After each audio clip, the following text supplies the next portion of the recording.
ലക്ഷക്കണക്കിന് രൂപ ശമ്പളം വാങ്ങുന്ന ഉദ്യോഗസ്ഥർ KSEBിയിലുണ്ട്. ഒരു പണി എടുക്കാനില്ല, അവർക്ക് ഒപ്പിടൽ മാത്രമേ ഉള്ളൂ പണി. അതേപോലെ കുറെ യൂണിയൻകാരുണ്ട്, യൂണിയൻ നേതാക്കന്മാർ. കഴിഞ്ഞ കുറച്ചു നാൾ മുമ്പത്തെ വിവാദങ്ങൾ നമുക്കറിയാം. അത്തരത്തിൽ ലക്ഷക്കണക്കിന് രൂപയുടെ ശമ്പളം വാങ്ങുന്ന ഈ ഒപ്പിടുന്ന ഉദ്യോഗസ്ഥർ എന്തിനാണ് എന്ന് മനസ്സിലാകുന്നില്ല.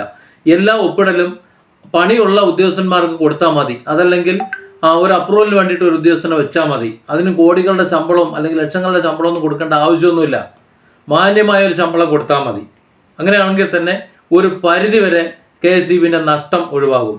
വൈദ്യുതി പ്രതിസന്ധി ഇതുണ്ടാകുന്നതിന് കാരണം KSEB തന്നെയാണ്.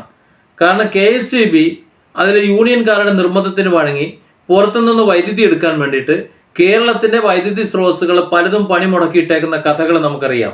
ഡാമുകളിൽ ആവശ്യത്തിന് വൈദ്യുതി ഉൽപ്പാദനമില്ല, ഇനി ഉണ്ടെങ്കിൽ തന്നെ അത് മര്യാദയ്ക്ക് പ്രവർത്തിക്കൂല, അത് എത്തിക്കൂല. പുറത്തു നിന്ന് വൈദ്യുതി വാങ്ങി അതിന്റെ കമ്മീഷൻ അടിച്ചു മാറ്റാനുള്ള സകല പണിയും ഒപ്പിച്ചുകൊണ്ടേയിരിക്കുന്നു.